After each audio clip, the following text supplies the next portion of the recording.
G'day and welcome back to the Shit Dad podcast, where we turn you from lad to quintessential Aussie dad, celebrating the fatherhood wins and bins along the way. I'm Cam. And I'm Nick. And we are without Dave this week, who I think has pink eye or something going on a bit weird.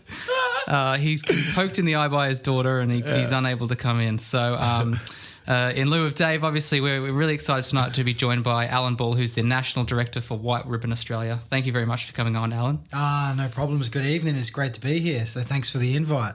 No worries. I don't have pink eye. At least one of us don't. Safe to be here, right? Yeah, fully that's right. safe. Yeah, we kept him away. Yeah. No, we really appreciate your time. You mentioned you've been flying all over the place. You've been overseas. You've been around the country. So you're in Brisbane, obviously, at the moment. So lucky enough to be doing this in person. Oh, look, I'm going to probably make some enemies here, but this is the best city to be in. So Yes. best city to record in. And the best fatherhood podcast as well. Oh, no doubt this is the best fatherhood podcast in the world. In the globally. world, obviously. Yeah. We'll tell Hamish Blake that. Yeah, Hamish who? Now, a little bit of housekeeping for that as well. So any listeners, please get in touch. Send us your Shit Dad stories to shitdadpod@gmail.com or hit us up on Instagram @shitdadpod. Slide into those DMs, share your stories, or also any questions that you have around whether it's new kids or, those kind of teenage years. Shoot them through and we'll try and answer some of those. And don't forget to leave us a 5-star rating on Spotify and Apple. And I've got something new this week, Cam, that I want our listeners to get into. I want them to leave us a one-word review. Ooh. Not anything special at all, just because how funny would it be if people go to the reviews and comment section to hear how good our show is and all they see is like butts, chalk, just random one word, and it keeps us relevant because we get the ratings as well. Yeah, But and super easy. it's absolute nonsense and we love that. So that's sort of what we're all about. So yeah, make sure you give us a 5-star on Spotify and Apple and a one-word review, because it only takes one word to get the gist. Also, first week, we're finally on board with Nakey Hammocks. Yeah, very exciting. I want every dad in Brisbane/Queensland/Australia to get involved with Nakey Hammocks because, like I said last episode, I've got one. I've had one for a year now, and I reckon I've been in it almost every day for the whole year. They're that comfy. They're recycled. They're reasonably priced. And if you use the word DADPOD, DADPOD, at checkout, you get 10% off and free shipping. Pretty good. Yeah, heck yeah. We spoke about this last week about that being the ultimate thing to do. Yeah. Yes, it's nice to have a little kip in the middle of the day, but if you can do it in a hammock outside, even better. Definitely. The kids love them. And also, if you can sort of justify that midday kip, because if one of the kids is in there with you, they get bored after a couple of minutes and bugger off and leave you to have a kip. It's great. Sounds great. Ultimate Father's Day present. Dad pod, was it? Dad Pod. For the 10% off. 10% off. Ah, fantastic. I'm going to free write that shipping. one. Yeah, 100%. I'll chuck that in the show notes.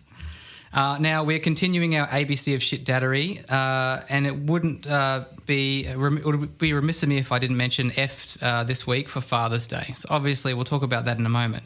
But essentially we're continuing our bad dad advice, one letter at a time. We're going to essentially, Allan, we're filling out the entire alphabet and we're going to publish a book around what not to do.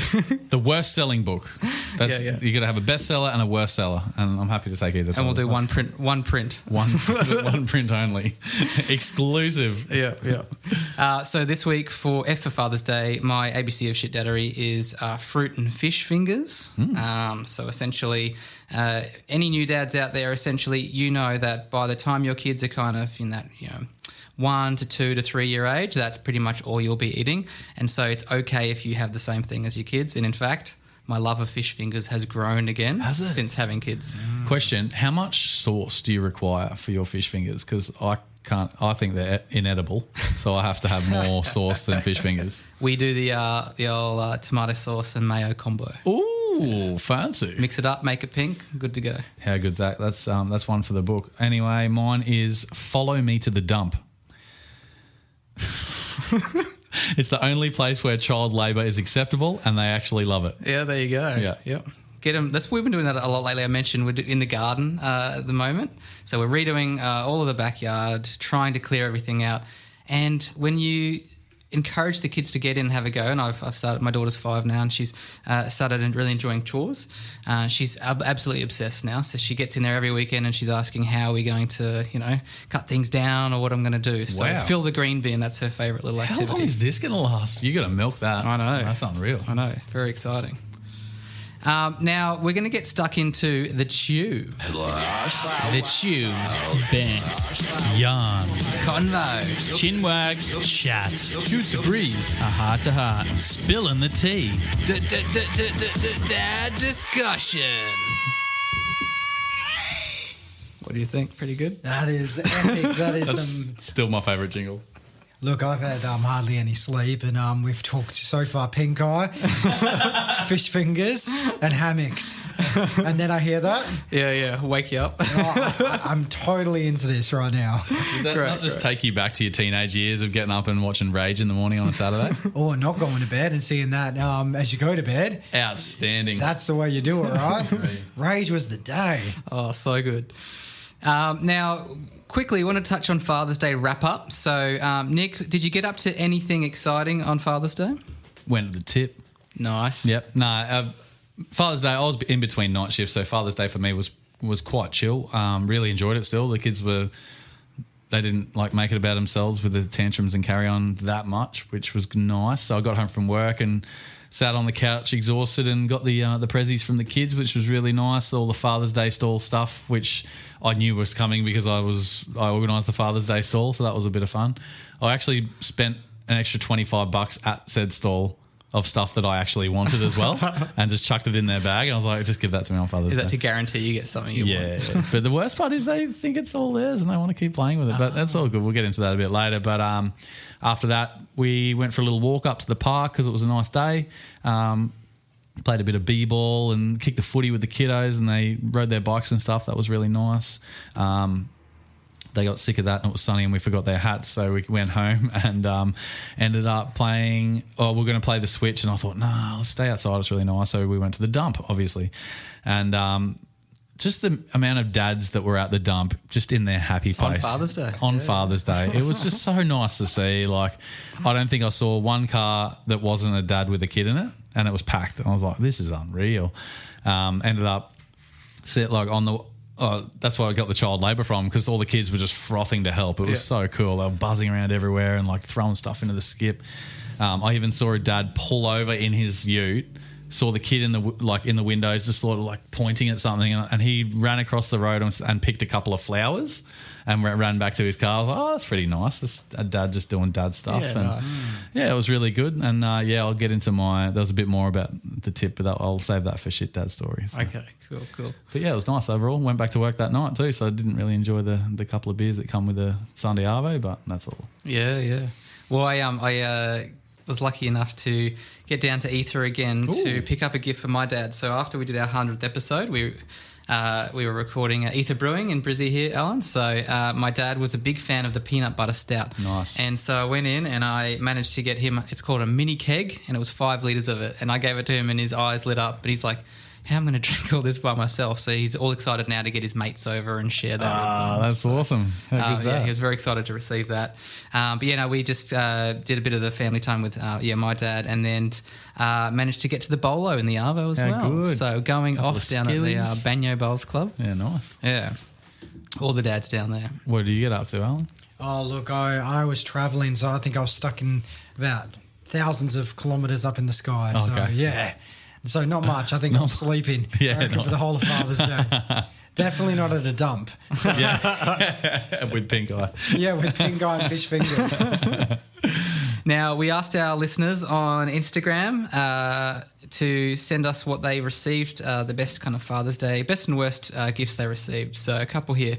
One dad got a handball that says dad. And he says, I low-key feel like it wasn't for me though, #gifts for yourself. True that. So it's pretty common with the kids to get these things at the stalls, is it? And then just gift them for themselves. We're sort of sitting there going, oh, would dad like that? Or would mum like that or whatever? They're just like, yeah, totally. And it's literally like a desktop game that they want to play, and then they just get a card or a key ring for mum and dad or mum or dad. And it's like, wow. What do? You just they've got the money. They're so excited to gift their dad, so you just like, whatever, that's fine. This is interesting. Fart noise keyring. Great gift, annoyed the kids, and they think it's theirs. That was yours. That was me. So I said to my boys, I was like, I need one of these fart key rings because it's going to be so good for the podcast. And then I obviously forgot it because it's me. But I was like, one of you need to get me this fart key ring. I don't care any of the other stuff yet. Get me that. But yeah, he got it, and then he took it out and played with it at school, and then like on Father's Day morning when I walked in the door, he's just like not hello Dad, how you going? Literally ran up to me with fart keyring, just pressing the farts, and I was like, oh fuck, okay. Standard boys. Really frustrating because he actually thinks it's his now. I'm like, no, it's going on my keyring, bud. We had another one here, black box coffee beans and a beard trimmer. That's pretty good. That's a good gift. No, that's an epic gift. Yeah, some coffee and some... we were talking about child labour before. I wonder how young the kid is to put him to work to afford that. Yeah, that's right. That's coming from Mum. A book I already had and a coffee cup for work that I knew about. Can't blame Mr. 3 for it. Oh, that's giving the wife a bit of stink eye there. Yeah. And then finally, this is from a shit mum listener. Shout out! I got hubby a Weber barbecue. Best wife. Whoa. That's such a good present. That is epic. That's sort of not That's Father's bougie. Day territory, but it is like it's such a good Father's Day present. You know, like that's hundreds of dollars worth of shit. It's like most dads are getting a cup of tea and some shit gifts from the Father's Day store. We were discussing in our mates chat around. We think that it's Father's Day is it's more around. It's not about the stuff you're getting. It's really just more around spending time with the fam. But if they're getting excited about the gifts they're giving you, then obviously that's really exciting. That's the best part, hey. The look on their face when they give you this piece of paper with their fingerprints and like some fun like sayings on it, like Dad's name is blah, Dad's age is, and they're usually pretty funny. Yeah. But the look on their face when they give it to you is just priceless, isn't it? So good. I managed to get a new barbecue apron, which is obviously very essential, and then some shorts like I'm wearing tonight. So, geez, Jess has got to lift her game. The other guy got a Weber. I know. I'll tell her after this. Maybe it's going to be a collaboration. Oh, Yeah. The Weber comes at Christmas. Or maybe I can give her the code for the Nike hammock. Yeah. But that apron can also be used in the kitchen, right? So That's right. Yes. Yeah, so it's multifunctional. Exactly. Yeah, that's right. Now, let's not delay any longer. Let's get stuck into our interview with you, Allan. So once again, thank you for joining us tonight. Very excited to have you on board. Obviously, an important thing that we'd like to promote on this podcast is healthy discussions around men, and it doesn't just have to be fatherhood, just masculinity, masculinity, all of that. So really, really excited to hear your perspective on that and what we're seeing at the moment with men in Australia. But first and foremost, we'd love it if you could just tell us a bit about yourself, your family, and your life as a dad. Yeah, look, I'm an Aussie. Yeah, there we go. That's a good way of starting it. My dad is probably my biggest hero. He raised me and my sister. Single father. My mum died when we were quite young. So my dad stepped into this role that he probably didn't have no book for, didn't have any guidance on, but he just made it work. So he, when we talk about dads, like when we talk about shit dads, my dad's a shittest dad of them all. Yeah, good. And I mean that in the best possible way. Totally. And right now I have a 5-year-old daughter, gorgeous little girl. Probably don't see her as much as I should. I just love how things are evolving here across Australia about the acceptance of dads, moving into more of that shared parenting responsibility, and because that's exactly where we should be. Some of the stereotypes and stigmas are being broken down. That's exciting. But other than that, I look after, and I'm the National Director for White Ribbon Australia, and part-time enthusiast, try to go to the gym, try to lift some weight. So not as strong as this firefighter, but I give it my best shot. Oh, I don't know. Lazy. Yeah. I like long walks by the beach. I don't know what else to say. What else do you need with my life? No, that's good. That's great, yeah. What made you want to become a father? Obviously you had that great role model growing up. Absolutely, And do you sort of base the way you bring your daughter up on your dad? I love my dad.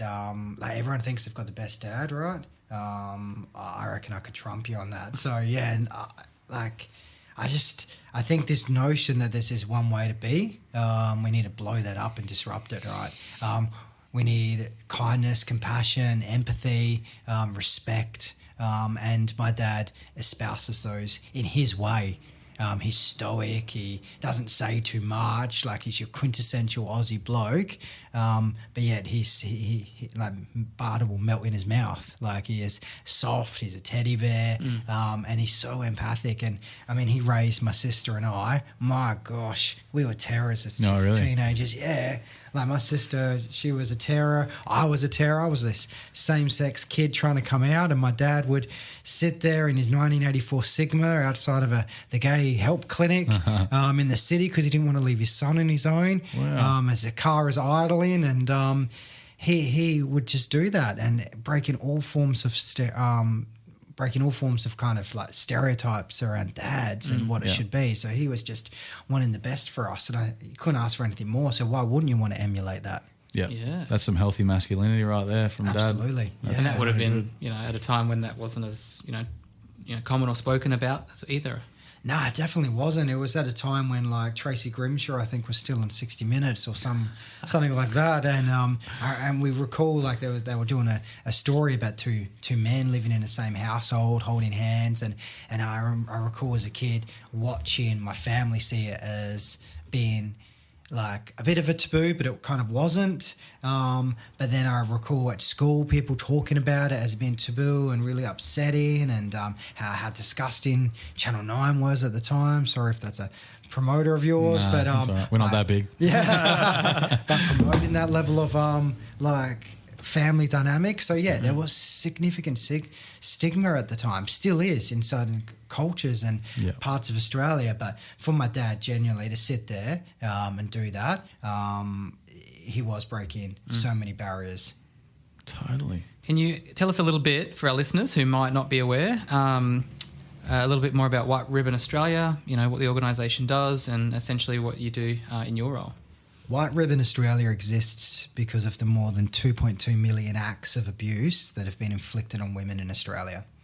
So whilst women predominantly are the victim, I'm not going to negate and dismiss the fact that men are also victims of domestic violence and abuse, but predominantly it is women that experience domestic violence at the hands of a former or current intimate partner. And it is at epidemic proportions in Australia. So White Ribbon exists to stop all forms of men's violence against women. And we do that by looking at primary prevention. And what we mean by that is actually stopping it before it starts. Education, awareness, changing the way that we think structurally, collective impact, but also talking to the 3.1 million Australian men, which we call the movable middle, the men that are kind of sitting on the fence, not quite sure what to do, apprehensive, apathetic, indifferent maybe at best, but those men that want to do something, but for some reason they have a reason that they're not, and we want to activate them to make women's safety an issue that they care about. So White Ribbon Australia is not about providing that level of support at a crisis or recovery end. We are all about trying to stop this before it starts. And the thing about domestic violence and abuse, or men's violence against women, is that no man is born violent. It's like that nature-nurture debate was thrown out of the windows years ago. So no man is born violent, yet so many Australian men don't want to actively get involved with the issue. They might say things like, she's not my missus, I'm not violent, or what do I know? What could I actually do? I'm only one person. But we say to Australian men, it doesn't matter what reason, there is no good reason not to be involved. Yeah. So do you want these men, these movable middle, to be involved in the conversation, not just like absorbing the education, essentially? We spoke earlier about, a lot of men are at the moment kind of scared to speak because they're scared of what they might say might be wrong, or might, be, cause them to be cancelled, like that kind of language. So how do you want them to be involved in that conversation? I think one of the biggest shames we've done in Australian society is collectively shake the finger at Australian men and said, you're the problem. I get that. And I talk to Australian men all the time, and they're feeling really confused. And we're saying to them, well, you're not the problem. You're actually part of the solution. And we want you to be a good upstander. And what that means is call out everyday sexism, role model conversations around fathering like you're doing here on the Shit Dad podcast, collectively share the responsibility of the household. Like, ask your partner, is it a choice, is it an expectation? And in your workplace as well, lead gender equality initiatives. Look at gender pay gap, for example, and make that a cause that you want to champion if you've got that power and that privilege to do so in your workplace. What we're asking men to do is look at their own agency and skill set and do something about it. So when I look at some of the men that we work with, we have this most amazing guy, Zach. He works at Sydney Barbers, and he promotes barbershop resources to his customers that come in, because he's using his skill and agency as a barber and as an owner and a small business owner to do something about educating men in his community. Or you've got individuals like Samson in my hometown, who's fantastic at coding and has created a women's safety app because he feels that's his way that he can contribute to this conversation. If we just look deeply within ourselves, we have the agency and skill to do something about it. And if we all collectively do that, we can definitely stop this. Might not happen overnight, but it can happen in a generation.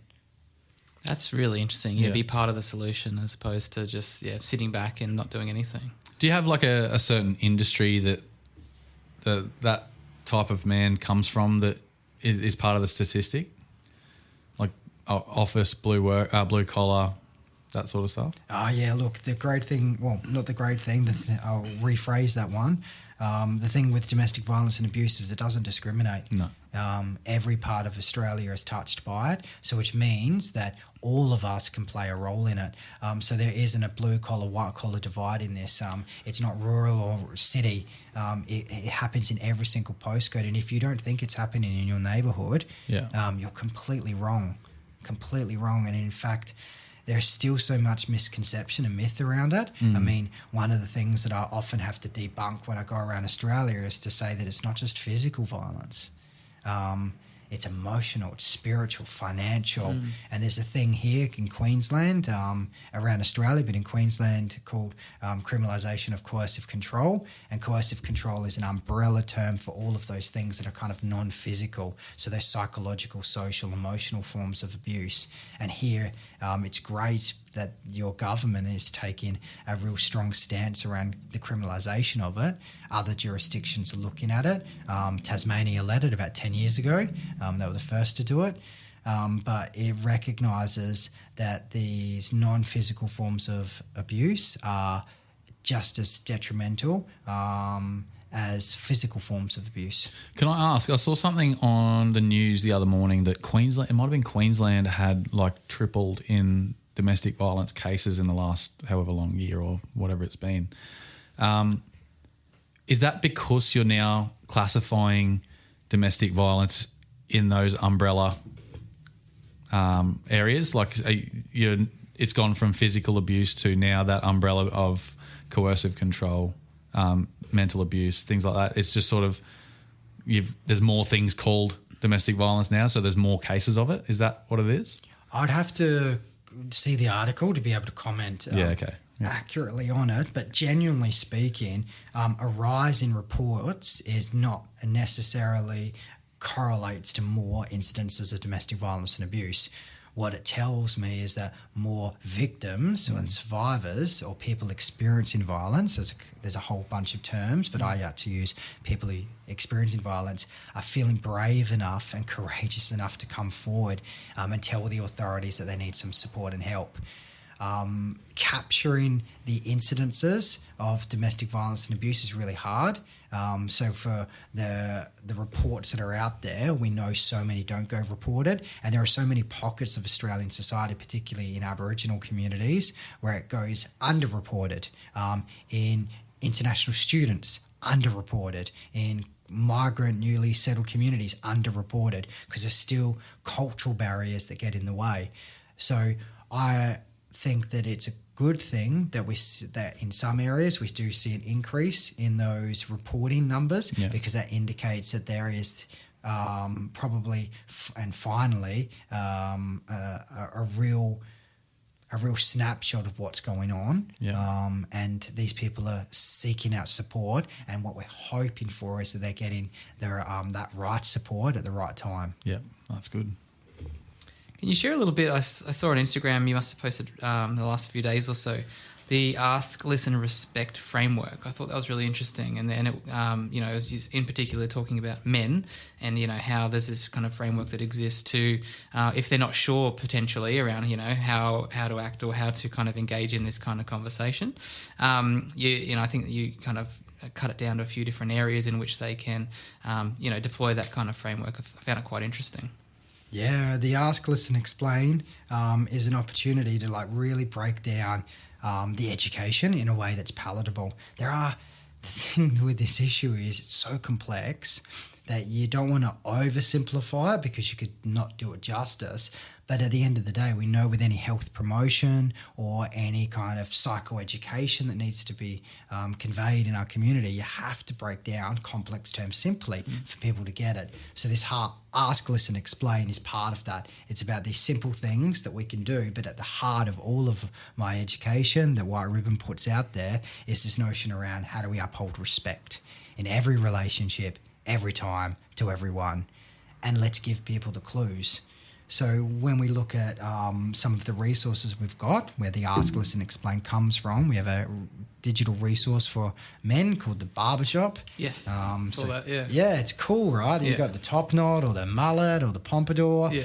It's a bit tongue-in-cheek, right? But, hey, I'm an Australian bloke, and when I go into the doctor's surgery and I see, a pamphlet that says, have you had your balls tested? Or, I turn off from that because it's so clinical and a bit confrontational. But do you have a quick feeling? No, they feel normal. I'm good. Look, you have to tell my arresting officer. No, I wouldn't. But certainly those clinical information is off-putting. So we try to do it in a soft way. And so that's why we chose the idea of the mullet and the pompadour hairstyles. But in that, we take complex terms. We break it down really simply and stuff that you can just copy and paste. So online, we know that a lot of young men, from our research into our insights from our youth programs, is that young men are actually looking just for something that they can copy and paste online to stop trolls bullying. Or to stop misogynistic commentary that's happening online. Yeah, right. And they don't have necessarily the interpersonal effectiveness to come up with the words on the spot. And so we say, well, here, just copy and paste these. It's a pathway of least resistance. So you can copy and paste that, put it out there, and you're demonstrating that you're saying no, and we've taken away some of the thinking for you to do on the spot. Because that's some of the barriers, right, for some young men. Other young men, they wouldn't care. They'd look at the resource and they'd be like, I'm going to write anyway, bugger off, in my own language. That's not cool. So we want to try to make this information as palatable and as easy and as accessible as possible. Yeah, no, that's great. Because I think what we often talk about is how people don't often know where to start, and so a few of the different organisations we chat to, first point of call is just check out the site, sign up for this e-newsletter or anything like that, where you can just slowly see that information out to them. Yeah, I'd love to know. I've got to word this right. Being a fatherhood podcast, I think we've got to at least look at it from the father's side as well. So as you mentioned before, you're not downplaying that men do suffer domestic violence as well. What are your thoughts on that in conjunction with the family court system, and how maybe because of the stats, I don't know why, but men definitely are on the wrong side of it when it comes to seeing kids and blame and things like that when it comes to family courts? Do you have anything on that? I think, do you have any thoughts on that? Yeah. Sorry. Oh, yeah. So what I said before stands up. Men absolutely experience violence and abuse and disrespect, and we equally need to support them. White Ribbon Australia's focus, of course, is on the women and girls and the children. We know that the family court system and other justice systems and health systems, community systems, are not fit for purpose. And of course, there is reforms that are going on across Australia right now. Because everything's changing so quickly, isn't it? Well, it is changing, and it's a one-size-fits-all definition and approach doesn't work. So it's good that we're having those reforms, and I know recently there was the public hearings into the family court that had occurred in Canberra, and I'm going to wait to see what the outcome of the public hearings and the inquiry are to see how that reform unfolds. Yeah, cool. Good to know. One of our favourite guests in the past has been the Men's Table. So they're an organisation that get together and just, facilitate men just chatting all around the country. And one thing that they kind of brought to us was this idea of healthy masculinity. I'd love to get your thoughts on what, in your view, masculinity looks like today in Australia, and I suppose how that essentially needs to evolve in the future. Masculinity in modern Australia, like most parts of the world, has been evolving and continues to do so. And there's no kind of equal playing field. You can ask a gay man like myself, what does masculinity mean? And it completely will mean something different to these two fellas, as it would do and as it should. But this notion of where it becomes really tricky is when you have to sign up and subscribe to this one notion of what it means to be a man. And we call that being trapped inside the man box. And I love the Man Table. I think the organisation is brilliant. Yeah. And if men who are listening to this want to just connect at that level, the Men's Table is just brilliant at doing that. But it's important to note that when we do sign up to a one-size-fits-all definition of masculinity, that's when things become unstuck. And we know that a narrow perspective of masculinity drives violence against women. I don't use the word toxic masculinity. I find that's unhelpful, and I like the term you're using, unhealthy forms of masculinity. And what what White Ribbon Australia is advocating for is a more expansive notion of what masculinity needs to look like. And so in modern masculinity in Australia, we know that it does now include diversity and inclusion, emotional expression, respect and consent, mental health awareness, physical health and well-being, fatherhood and parenting. I mean, it is evolving, but it's not evolving fast enough. You can still go around in mass media particularly and see stereotypes and stigmas and notions of what it means to still be a man that are upheld. And I look at certain like advertisements as I'm driving down here, or I wasn't driving, I was in an Uber, I was watching the advertisements, and it's still this kind of like strong, bold, stoic, kind of good-looking, chiseled jaw, Herculean kind of guy that's been promoted, and that's unhelpful because it doesn't reflect me. Probably doesn't reflect the majority of Australians. Doesn't reflect most people. No, and yet we have this social responsibility, I think, in terms of what we need to do is we need to call that out and challenge that. And I love the idea of law of 2 feet. And that is that we've got 2 feet as consumers. We can walk away. We can buy things or engage in things that reflect us and our values. Yep. And that's my strong encouragement to men listening to this. Like, let's not subscribe collectively. Let's make a pact right now, post Father's Day 2023. Let's not subscribe to these unhealthy notions of masculinity. And that by all, I'm not saying that if you're stoic or you're brave or you're strong, that's bad. It's not. It's not at all. But when it's just, if that's the only thing we're looking at, that's going to make you buy products or something. Or if that's the only way you need to uphold or be in a relationship, like have that power and dominance, that's when it becomes really unhealthy. And not just for women or for the children in those relationships, but for the man himself. It's exhausting. Being stoic and brave and that. Yeah. So trying to pretend, I guess, all the time. Yeah, absolutely, and not being able to kind of have that full emotional range of expression. Yeah, and that's what I love about this podcast, particularly. I love the concept. I mean, your genesis after 100+ shows is you came together as fathers because you wanted to bond over something that is so beautiful. Yeah. Your love and admiration of your children, and that in itself, maybe 10, 20 years ago, wasn't a thing. I mean, you would be probably called something else by some of your peers. Yeah, that's right. But now we're embracing it. Imagine where we are going to be in the next 20 years, and that's the exciting point. But in order to do that, particularly, is we need good media representation. We need continue to expand our support networks. We need good education and awareness around gender roles, consent, and healthy relationships from an early age.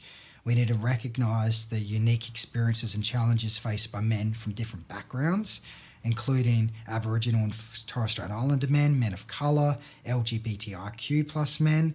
And we also need to look at mentorship and role modelling.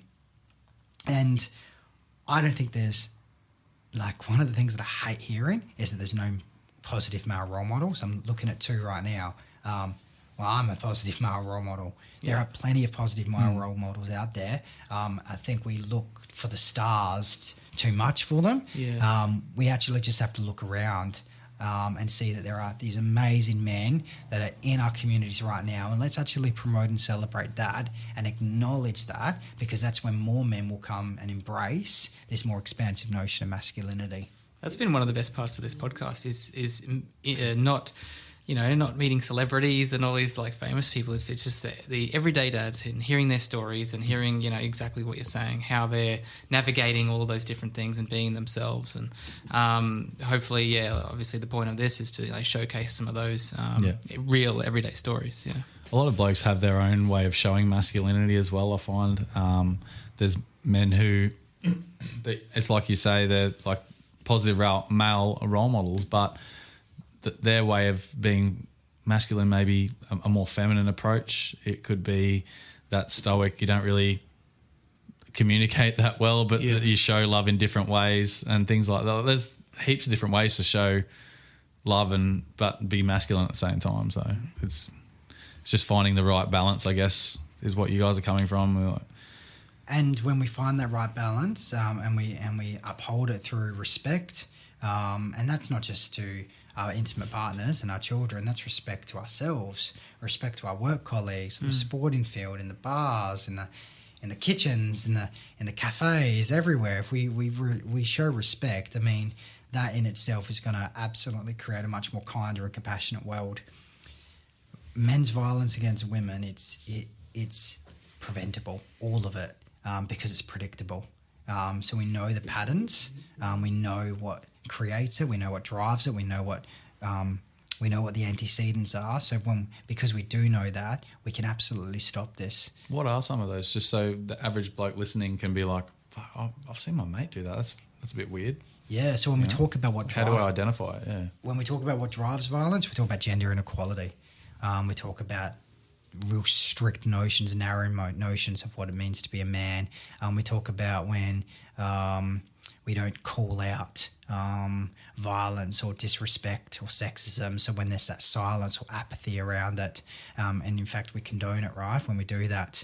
So these are some of the things we know.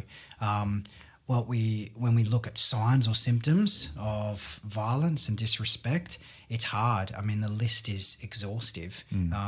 It's like you Google like cold symptoms and it comes up with like a million different things. But generally speaking, when you start to see power, domination, control, these types of behaviours, this should be a red flag, right? Yeah. And mates are in this really good position to call each other out and hold each other accountable. And I see a lot of positive examples of that.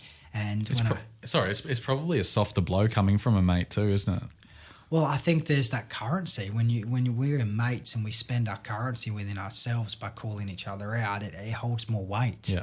It just does. I mean, ultimately, we would love to get to a point where men are reflective individuals, where they say and they start calling their own behaviours out. That's what we want to get to. But we can't just go from where we currently are, status quo, to utopia. We've got to find those acceptable alternatives. One of the best examples of this was when I was in a bar in Darwin, and I didn't know, like, I know who I am and I know what I need to do. I'm constantly switched on. But, like, when you're in the urinal, you know what it's like, fellas. You just, like, head down. You're looking down because you're like, I'm not going to look anywhere else. Head down, go for gold, get the job done. Yeah. It's not like maybe other experiences others might have in toilets where it's a bit more sociable. Heading down. I walked into a urinal and I overheard this sexist joke. So guy A was saying to guy B a sexist joke about must have been a woman that they were drinking with. And I always, as you know, lads, you don't want to go in the middle one. So you go into the cubicle. You're on the cubicle, yeah. You're in the cubicle. And I thought to myself. You lock the door and shout something out. I was like, I'm going to have to say something on. I'm going to have to call this out. So I was mustering up all of my courage. Had to do my act first. But before I even could turn around and say anything, guy A to guy B, he kind of clipped his mate across the ear and said, "You don't speak about X like this." Wow. That's awesome. Yeah. That's huge. I know, even with unwashed hands. Like, Yeah, fresh off the urinal. Wow. So these two fellas left, and I was relieved. I was like, "Oh gosh, I don't have to be on today." But I walked out and I followed them to the front bar, and I said, "Hey, I just noticed something, fellas," where I strew in the toilets, and they were like, "Whoa!" They got their arms up, like, "What do you mean they noticed something?" I said, "Hey, like, I might be queer, but I don't go for every fish in the sea." But I said to them, "That was brilliant, what you did there." And I told them who I was, what I got up to. I said, maybe next time without the clip on the ear, a non-violent approach is always better. And we ended up having a great time. Like, they kept drinking the beers. I had some apple cider with them. And that in itself, that was a moment where he's calling himself out. Yeah, and he didn't want... He didn't want to be celebrated, put on a pedestal. He didn't want any accolade. He actually said to me, this is just what we do. Yeah. And I think there are many moments like that. And let's make those moments mandatory or make them multiply. Let's make them many magical moments across Australia like that. Because that's exactly what boys and men can do. And as fathers of boys, it's like, for us, it's important to have those discussions around those types of behaviours being, the right thing to do and something we want to see more of, and we want to see our sons grow up to be those boys who are the ones saying those things to their mates and calling them out, essentially. And accept that you're going to get it messy, and that you can make mistakes. Like, when did we come up with this notion in our community that you got to be perfect? Like, when you try new things, and you're trying to adapt to a new attitude or perspective, like, you're going to have messy conversations. We're going to make things wrong. So when we particularly talk to our young boys and young lads, like, they might not be feeling comfortable all of the time to stand up to a bully. But what is their acceptable alternatives in that moment? Let's just take off the table doing nothing. Yeah, Let's just say that's not your option. Yeah. But everything else is an acceptable alternative until we get to a point where we don't have 2.2 million Australian women or a woman every 4 minutes in Australia being abused. When we get to that point, then we can relook at a different strategy. But until then, we are seeing a national crisis play out in every neighbourhood in Australia, and I'm afraid what we're currently doing is not working. And so we are trying to disrupt that by saying, Australian men, you are welcome. You need to be part of the solution. Yeah, that's great. Do you see any, when you look at the research, and I'm sure you're given access to a whole heap of data, do you see anything from what any countries overseas are doing and making a lot more progress, or any things that, could be adopted in Australia? Or is it a similar problem in all countries? How do we kind of compare to the rest of the world? Well, there are multiple reports. There was a report released last year around the attitudes towards women, and it was pretty damning of Australian men that held quite misogynistic attitudes towards women. Earlier this year, we had, June this year, there was the global social gender index for the United Nations report. I probably really stuffed that one up, but Paraphrase. Yeah, so let's just say United Nations report into gender social norms, and Australian men or Australians were asked about their attitudes if it was appropriate for men, a husband to beat a wife, and it was around 17% of Australians still said that was appropriate. What? So our attitudes compared to 25% of the world. So we're below average in that regard, but still it should be 0%. Yeah, it's 17% too many. Yeah, and it's 2023. Geez, that's astounding. Yeah, so our attitudes we hold quite misogynistic attitudes here in Australia, but across the world, this is a global problem, and there is no country that's immune to it. 1 in 3 girls or 1 in 3 women are experiencing some form of violence right now at the hands of a man.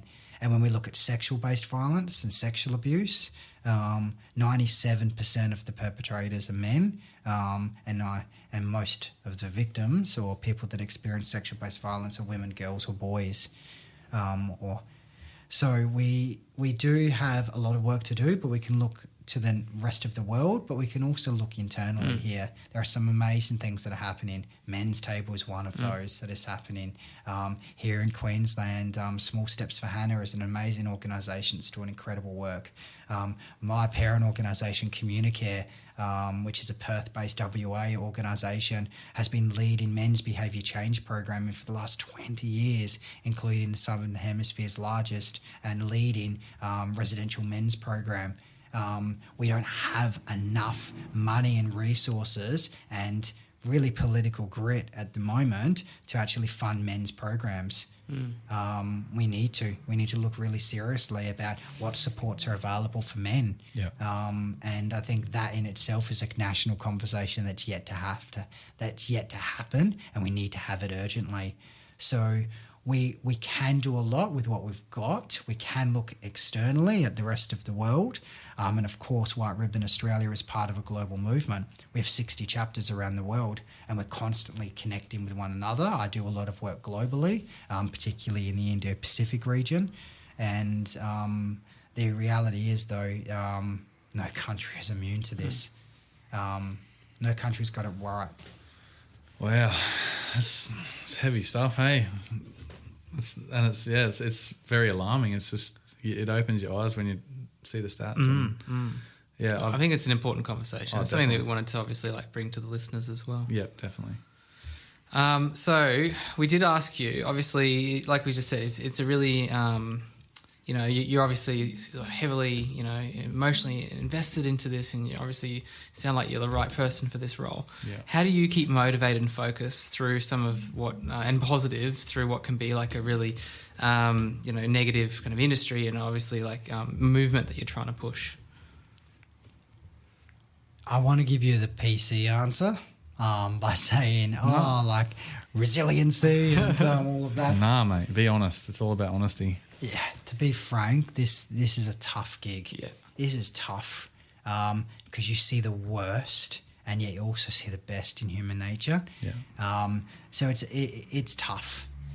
But the reality is, as an Australian man, I'm responsible and I'm accountable to solve this. I know what my skill sets are and I'm good at what I do. And I own that.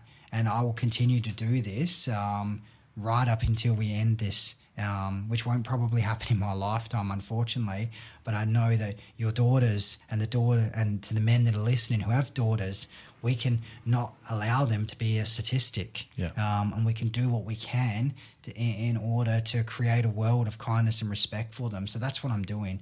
So the way I get through it is that I do it I do this job like I would do any single other job. I put my heart and soul into it.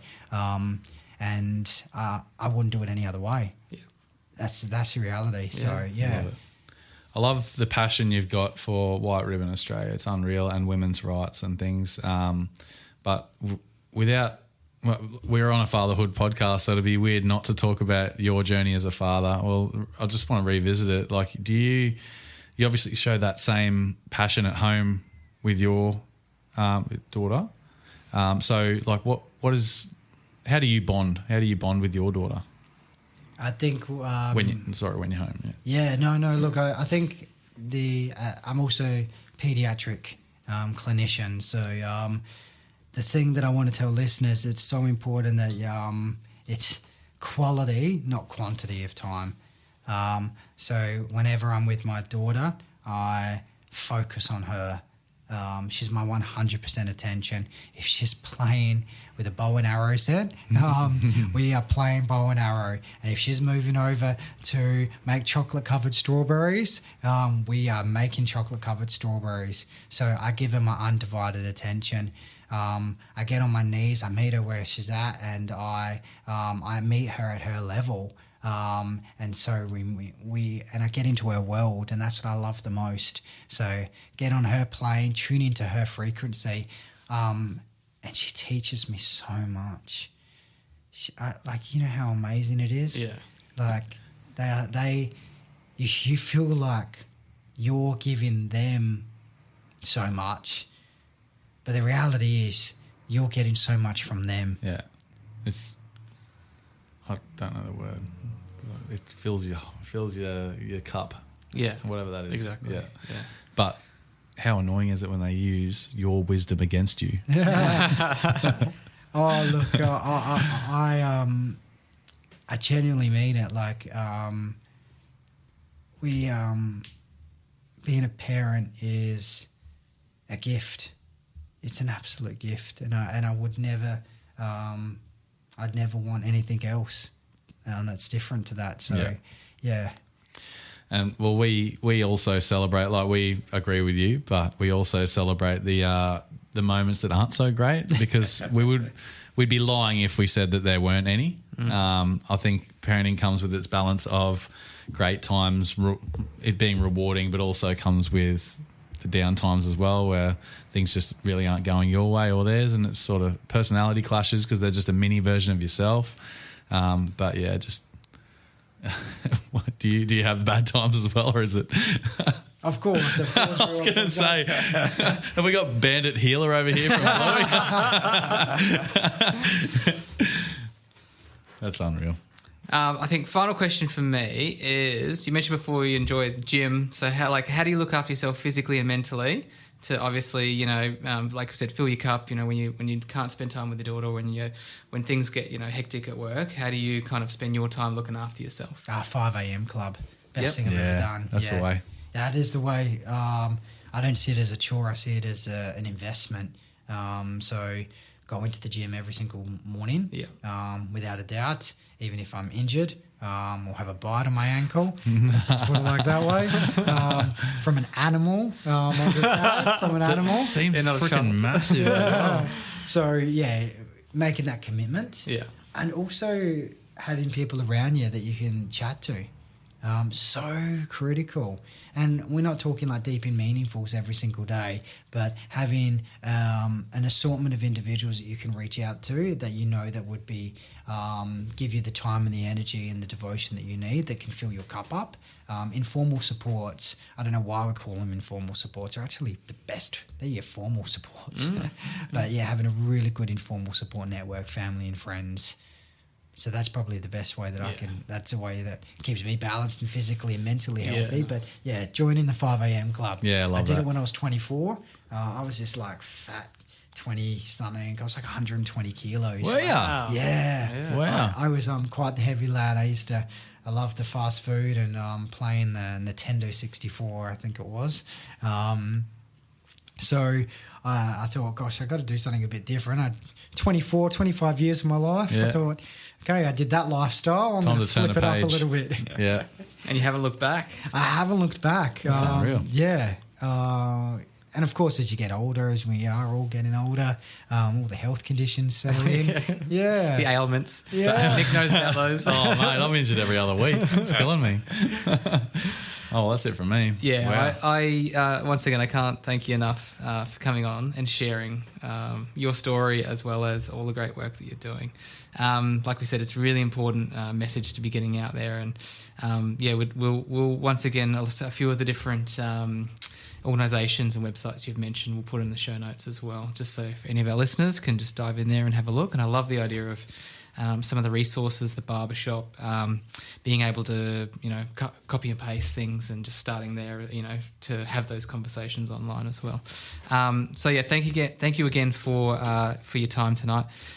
Is there anything else, final words that you would want to impart to any of the listeners before you go? You are part of the solution.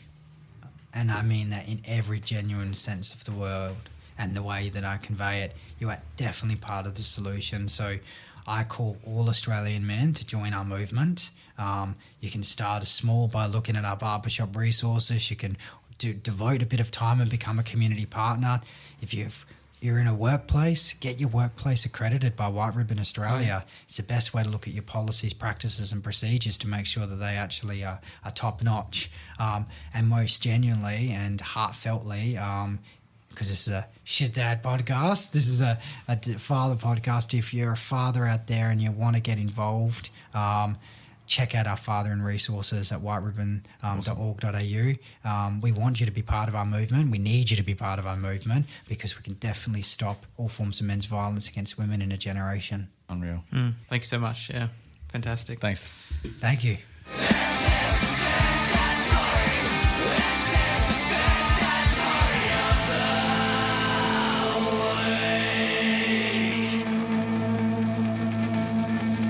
All right. So we got our shit dad story of the week from Dave. So I'll play that now for you. Hey lads, just sending through my shit dad story for the week. Happened on Father's Day for me, and it involves a slide again, and of course missed one. Clearly learned my lesson from last time, and I do not let her down the slide by herself. But this time she wanted to come down with me. She went a little bit ahead of me. I just had her arms and away she went, just down in front of me a little bit, still holding on. But she decided to point her toes and they stuck to the slide, and her leg then curled up underneath her. Luckily we're down towards the bottom, able just to quickly flick her up and get her out, and after a little kind of quick shock teary, she was good to go again. But I guess the good old kicker to it too is the wife again was there going, you gotta be kidding me with slides. Anyway, today went out for brekkie and there was a little play area there, and she had herself near the slide, and little miss wanted to hold her hand as she went down, and she's like, no, you've got it. Anyway, so she slid down by herself, came off the bottom, nothing too dangerous, but anyway, I just turned to her and said, isn't that why you hold their hands to go down? Anyway, just learnt my lesson to watch out on the slides, but also don't give the missus shit for the same thing that you did. It doesn't end well, mate. Enjoy, boys. It was a great show. That's so good. Dave's kid and slides. What the I know. And the way he gave his missus curry after he'd done it already twice in the past, whatever it is, 2 weeks. He's getting his comeuppance now. Comeuppance. Shit dad moment for me this week comes on Father's Day, of course. The best day to have any kind of shit dad story. I don't know, I'm sure you've seen these things online, and this is my favourite gift that I mentioned earlier, a few different things from the kids, but this is almost like my wife enabling me to have a little shit dad moment. Good. So she got me this T-shirt, just a plain old white T-shirt, and on the back is essentially a race car track. Like the mats you get with the car and cars and the roads and everything. Yeah. And I've seen these online. I'm sure a few of the listeners have as well. Essentially, what that enables you to do is to lie down flat on your belly on a pillow, close your eyes, and have a nap while the kids drive cars on your back. How long does it last, though? They were doing it for a while. They were pretty excited, and it's almost like a little mini massage. Yeah, so, nice. Yeah, that's my little moment. So I've been allowed to have a little quiet time lying and having a little snooze. That's a great dad Maybe moment. I should be doing that in the hammock. That could work even better. Yeah, definitely in the nakey. My shit dad moment this week came from my dump run on Father's Day with the kids. It was a bit of a family affair because the wife came too, and we all just went to the tip because we just wanted something to do in the sun. It was great. Anyway, we got to the tip, and the kids, we were going for lunch afterwards. The kids were a bit rowdy. The boy started punching on just as we pulled up to the lady at the window. And basically, she's seen me reach over and growl at him, and then she's like, have you told him about the kid bin? Like, this is loud enough for him to hear. I was like, what do you mean? Is there a kid? Is there one of those here? And she's looked at me and gone, yeah, it's just over the back there. Usually we just put the naughty kids in there. And I was like playing along this whole time, and the missus is in stitches in the front seat, and the kids are immediately shut up and looked out the other window looking for this kid bin. God, it was so good. And then I ended up saying, if you don't shut your mouths right now, you're not getting lunch. We're going to Bunnings and you can have a Bunnings sausage for lunch. And looking back, I was like, that's not even a punishment. No, that sounds pretty good. That's actually... and it would have been cheap for me too. But yeah, that's my shit dad moment, the old kid bin. That's great. Shout out to that lady. Yeah, cheers, love. That was so good. But yeah, that's our shit dad stories of the week this week. Hope you enjoyed them. That leads us on to the final thing of the show, our multi with it being the last week of the finals, last week before finals, and only one of our teams making the finals, I think maybe we'll make this the last. Oh, well, we could probably just keep going until all our 3 teams are out. Yeah. But it's not going to happen because the Broncos are going to win the final. They're going to win the granny. Did they win the minor premiership? No, they didn't, because they played a half-strength team, and that's actually what let us down in the multi this week. So I was really disgusted. It's their fault. Yeah, it is their fault that we didn't win $50 and the minor premiership. So, yeah, last round, the baby Broncos let us down. But this round, what we're going to do is wait for the team list to come out. They come out, they should be out now, but we're going to wait for some better markets to come up closer to the game, which is Thursday or Friday night. So, yeah, I'll pop it up on the socials, the Bet Responsibly slip, and we'll probably go a same-game multi for the Broncos versus Storm game this week. Sounds good. Up the Bronx. Yes, sir. But happy Mad Mondays now to the Gold Coast Titans and the Dolphins. Oh, yeah, fins up. Maybe I can join them. At the leagues. Get down to the leagues. That's right. Yeah. Well, mate, I think that wraps it up for another week. A really great episode. Once again, thanks to Allan. And definitely. Dave, we hope you are recovering well. From pink eye. But that wraps up another week in fatherhood, guys. We'll be in your ears this time again next week. We really hope you enjoyed the show. Have a good week, everyone. See ya. For the kids.